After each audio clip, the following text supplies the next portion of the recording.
오늘 말씀의 제목은 주의 나라가 임하소서라는 제목입니다. 오늘 시편 145편은 다윗의 찬송시라는 제목이 붙어 있는데요. 이 시의 주제를 생각해 보면 그 주제는 주의 나라, 하나님의 나라를 말하는 시입니다. 오늘 시에서 다윗이 말하고 있는 주의 나라, 곧 하나님의 나라는 인간이 세운 나라들과는 달리 다음과 같은 특징을 가진 나라임을 보여줍니다. 한 5가지 정도 제가 간추려서 오늘 묵상하는 가운데 정리하는 것을 말씀드립니다. 첫째는 인간왕, 권력자가 통치하는 나라가 아닌 하나님이 왕으로 통치하시는 나라입니다. 하나님 직접 왕으로 통치하시는 나라예요. 오늘 1절 말씀 보겠습니다. 왕이신 나의 하나님이여 내가 주를 높이고 영원히 주의 이름을 송축하리이다.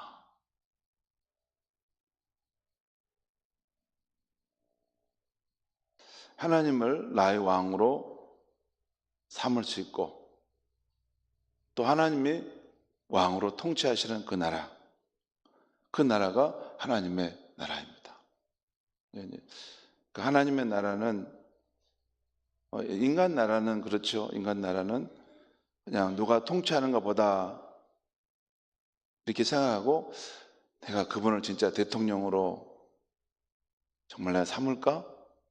할 때 대통령으로 여기는 사람도 있고 그렇지 못하 그만큼 안 된다고 해서 나는 그렇지 않아 이렇게 생각하는 사람도 있을지 모르지만 하나님의 나라는 하나님이 일반적으로 통치하실 뿐만 아니라 하나님을 나의 왕으로 인정하는 그곳에 세워지는 나라를 말합니다.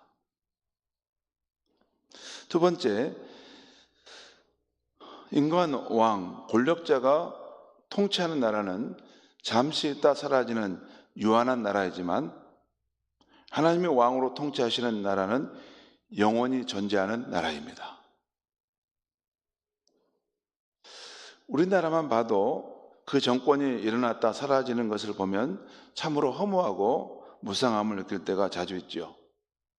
제가 살면서 보았던 박정희, 전두환, 김대중, 노무현, 이명박, 박근혜, 문재인, 최근에 윤석열까지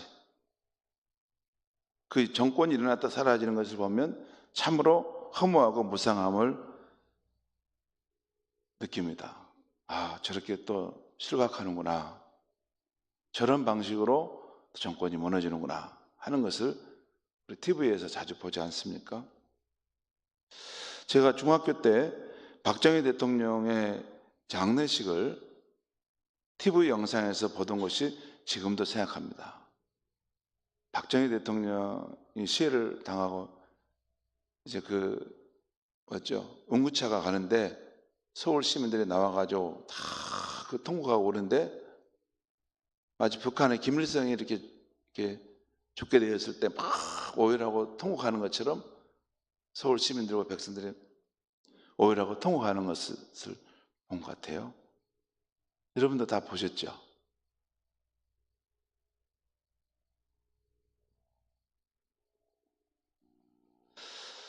이 정권들은 처음에는 무소불위의 권력으로 시작하는데 그 끝은 허무하게 끝나는 것을 자주 보았습니다.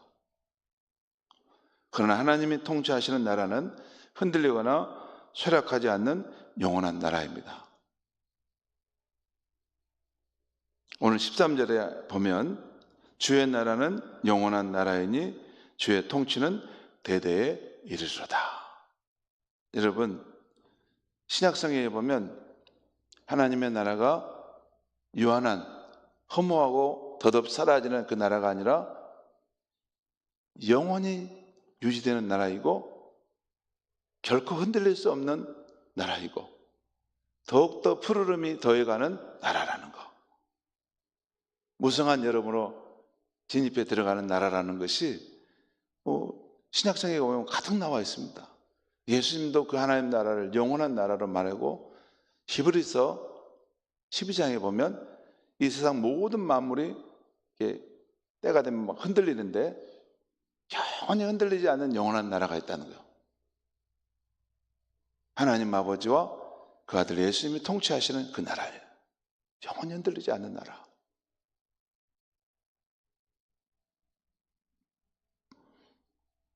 그것이 하나님의 나라입니다. 세 번째, 인권 왕 권력자가 세운 나라는 법으로, 명령으로, 강제로, 징계로 유지되는 나라이지만, 하나님의 나라는 왕신 하나님이 먼저 의롭게 행하시고 그 백성을 은혜와 긍휼로 대하시는 나라입니다. 그것도 달라요.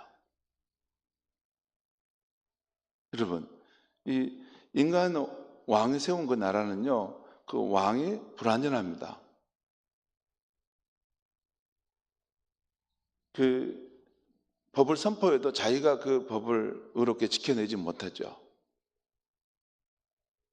그리고 나중에 그 왕들이 그 마지막 말로가 보면 굉장히 비참하게 죽어가는 왕들 많이 있지 않습니까? 언행일치가 안 돼가지고.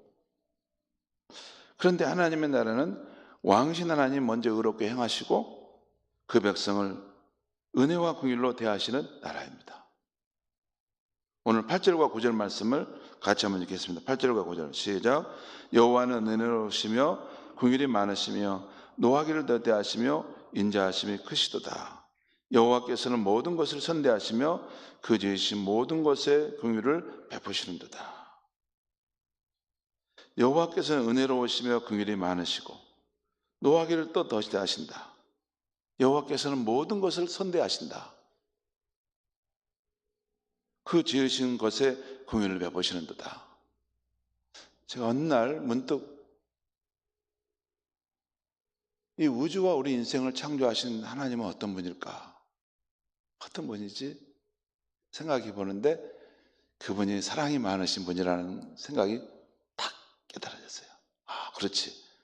아, 그분이 지으신 모든 것을 선대하시고 긍휼과 사랑이 많으신 분이지. 참 다행이다. 참 다행이다. 그런 생각했어요. 그분이 이 우주와 만물을 다 지으시고 우리 인생도 지으셨는데 우리 인생의 운명이 그분에게 달려있는데 그분이 짓궂고 사악하고 괴롭히는 그런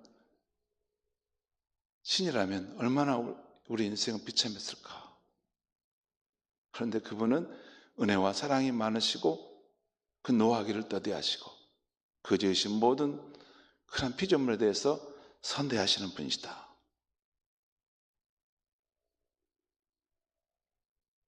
그 사실을 깨달을 때 여러분 인생이 아무리 고달프고 힘들어도 하나님이 나를 사랑하시고 되게 은혜를 베푸실 분이라는 걸 생각할 때 삶에 늘 소망이 있는 것입니다.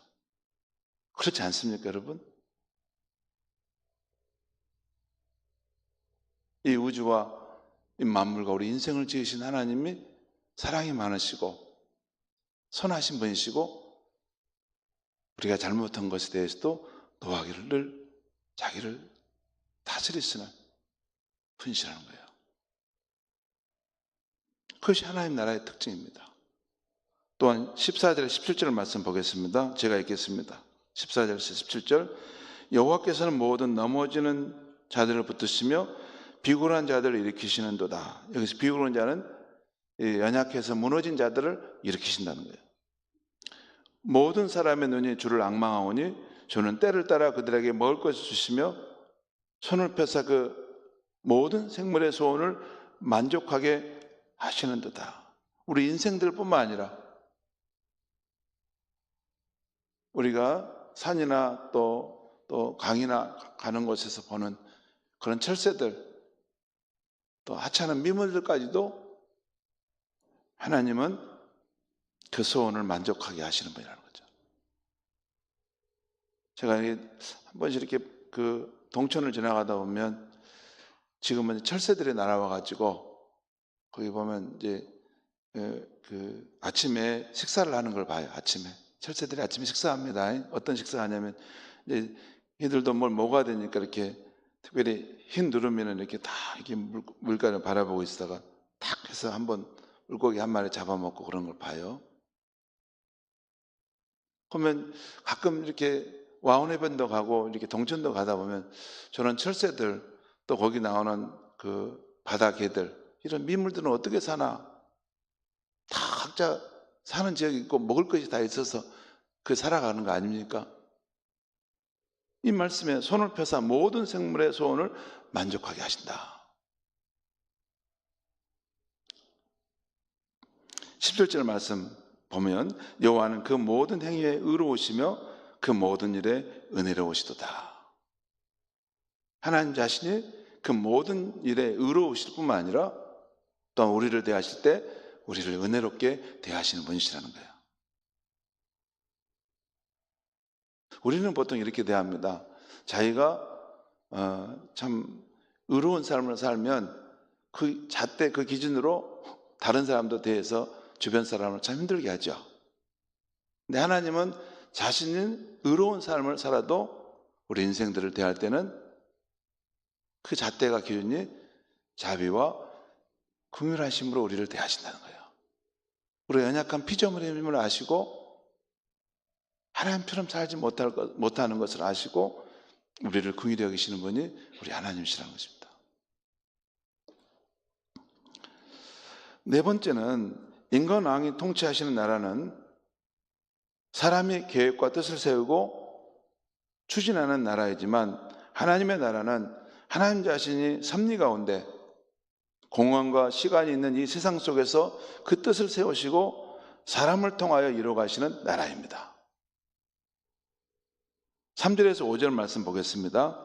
3절에 5절 여호와는 위대하시니 크게 찬양할 것이라 그의 위대하심을 측량하지 못하리로다.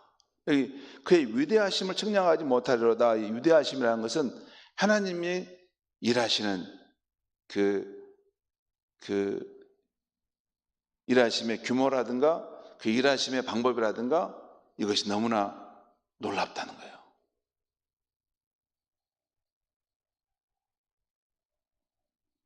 4절 5절에 보겠습니다. 대대로 주께서 행하시는 일이 있다는 거예요. 대대로 주께서 행하시는 일을 크게 찬양하며, 그러니까 세대를 거쳐서 행하시는 하나님의 뜻을 세우고 이루어가시는 일이 있다는 거죠. 주의 능한 일을 선포하리로다.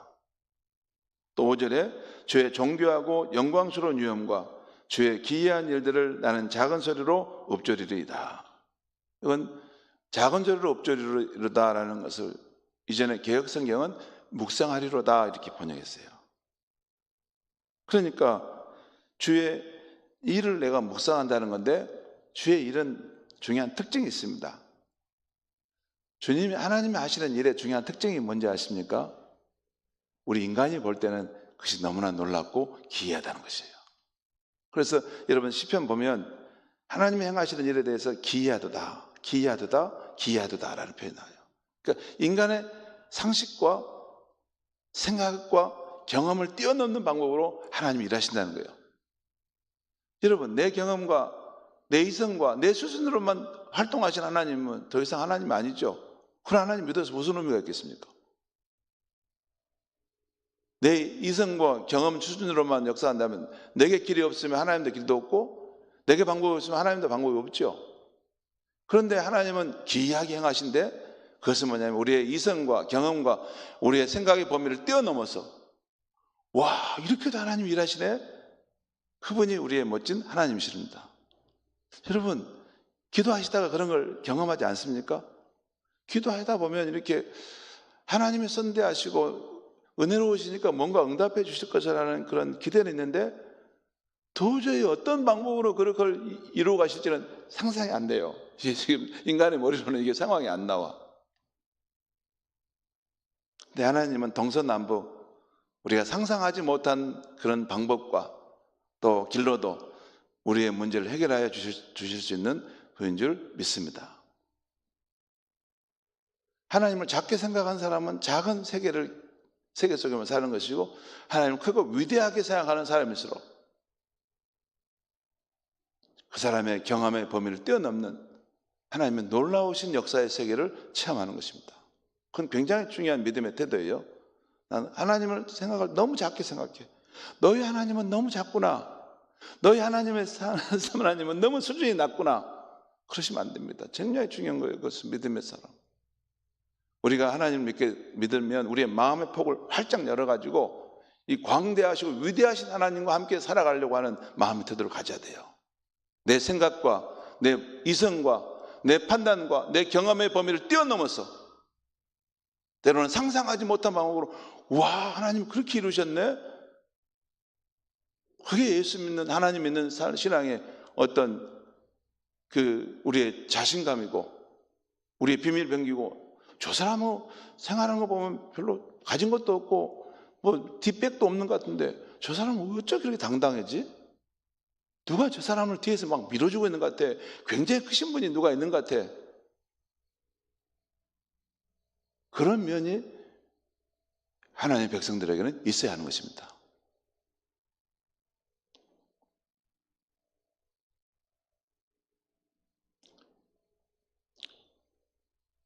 하나님 자신이 섭리 가운데 이 땅에서 그 뜻을 세워주고 사람을 통해서 그 뜻을 이루어가는데 그 가운데 저와 여러분을 통해 그 일을 하신다는 거예요.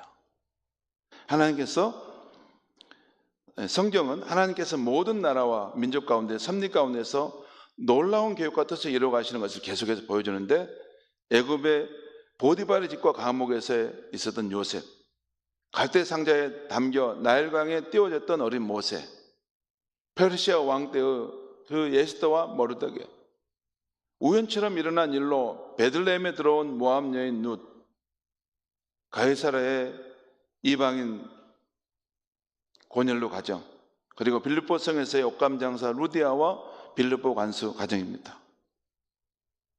여러분, 하나님은 우리가 생각하지 못한 방법으로 우리의 삶 속에 들어오시고 또 역사하시는 분이죠. 여러분, 요셉이 애굽의 종으로 팔려갈 때, 그리고 거기에 버려졌을 때 아마 요셉의 그 부모와 형들은 아마 그 요셉이 죽었을 거라고, 저는 소망이 없을 거라고 생각했겠죠. 요셉조차도 내 인생은 앞으로 어떻게 될까? 하지만 우리 인생은 우리가 주도해 가는 것처럼 보이지만 하나님의 더 큰 손이 우리의 인생을 주도해 가고 계신 줄 믿습니다.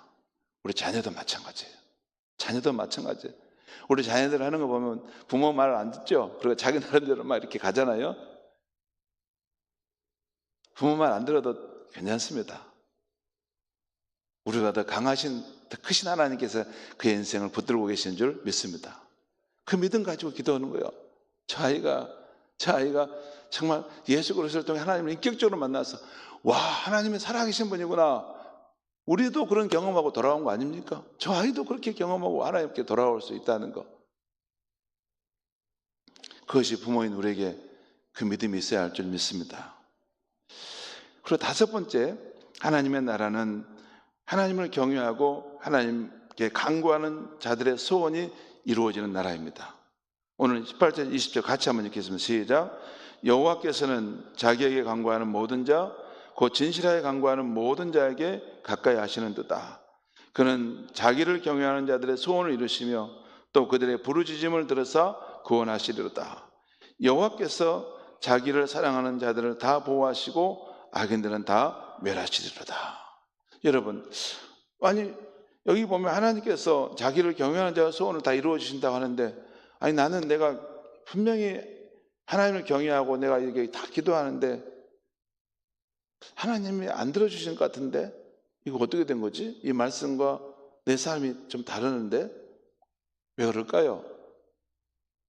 제가 어느 날 깊이 묵상해 보는데 그 이유가 있어요. 하나님이 분명히 어떤 방법이든지 우리의 인생의 그 소원을, 그 눈물의 간구를 응답해 주십니다. 근데 그걸 우리가 잘 몰라요. 왜 그러냐면 그 때와 방법이 하나님과 우리하고 조금 달라요. 우리는 꼭 이때, 우리는 꼭 이런 방법으로 이루어져야 된다고 하나님 앞에 막 고집하잖아요. 근데 그것을 이루시는 때와 방법은 하나님의 주권의 영역입니다. 그리고 하나님은 우리를 선대하신 분이기 때문에 반드시 장차 우리에게 좋은 것으로 그것을 갚아주신다는 것을 우리는 경험하지 않습니까? 나중에 또 보면, 지나보면, 그 하나님이 다 이루어주셨구나. 하나님 그것도 좋게 하셨구나. 하나님 정말 고마우신 분이구나. 그렇지 않습니까? 저는 그런 일이 너무 많던데요. 여러분, 눈물로 기도했던 것 이루어지지 않았다고 해서 너무 낙망하지 마십시오.